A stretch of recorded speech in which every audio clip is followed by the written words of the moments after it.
एक बाबा जी की शादी जवान लड़की से हो गई। सुहाग रात को बाबे ने लड़की के आगे 5 उंगलियां कर दी। दुल्हन शर्मा कर बोली, 5 बार मशीन मारने का इरादा है क्या? बाबा, नहीं, औजार तो कड़ा होता नहीं। मैं तो ये पूछने लगा था, कौन सी उंगली तुम्हारे मशीन में दूं? 80 साल का बाबा बड़ा उदास बैठा था। बाबा का दोस्त, क्यों उदास बैठे हो? 80 साल का बाबा बोला, जब तुम्हारी भाभी सर के बालों पर हाथ फेरती थी तो औजार कड़ा हो जाता था। अब औजार पर हाथ फेरती है तो सर के बाल कड़े हो जाते हैं। एक लड़का हिंदू लड़की को काम डाल रहा था जो गोश्त नहीं खाती थी।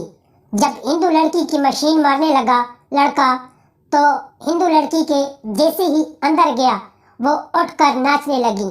लड़का, क्या हुआ, नाचने क्यों लग गई? हिंदू लड़की, मुझे नहीं पता था कि गोश्त की बोटी अंदर जाते ही इतना मजा आता है। 3 लड़कियां आपस में बातें कर रही थी। पहली लड़की, मेरे 2 शौहर होने चाहिए जो सारी रात मेरी मशीन मारे। दूसरी लड़की, मेरे 4 शौहर होने चाहिए जो दिन रात मेरी मशीन मारे। तीसरी लड़की, मेरी शादी हो और एक लड़का पैदा हो जो चेयरमैन बापटा बने। जब वो पाकिस्तान की लाइट बंद करे तो सारा पाकिस्तान कहे, तेरी माँ दी मशीन विच औजार। एक बूढ़ा आदमी अपनी बूढ़ी बीवी की मशीन मार रहा था। बूढ़ी बीवी बोली, औजार अंदर चला गया? बूढ़ा आदमी बोला, लगता तो है। बूढ़ी बीवी, अच्छा तो फिर आ आ आ।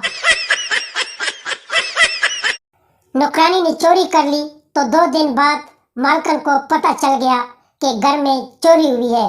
सारा शक नौकरानी पर गया तो नौकरानी पर पर्चा करवा दिया। नौकरानी थाने गई तो हवलदार ने कहा, आपकी स्टेटमेंट लेनी है, रूम में चलो। नौकरानी रूम में चली गई तो हवलदार के आगे हाथ जोड़ने लगी।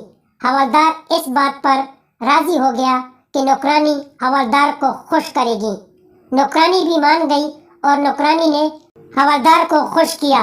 फिर नौकरानी हेड मजिस्ट्रेट के सामने पेश हुई तो इसने भी कहा, आपकी स्टेटमेंट लेनी है। मजिस्ट्रेट ने भी नौकरानी को ना छोड़ा, इसको यूज किया। ऑफिस के 2 आदमियों ने स्टेटमेंट ली और सारी रात यूज किया। अगले दिन पेशी थी। वकील ने कहा, मैडम, जज के आने से पहले आपकी स्टेटमेंट लेनी है। नौकरानी गुस्से से बोली, स्टेटमेंट पहले ही सुजी हुई है, कल ले लेना।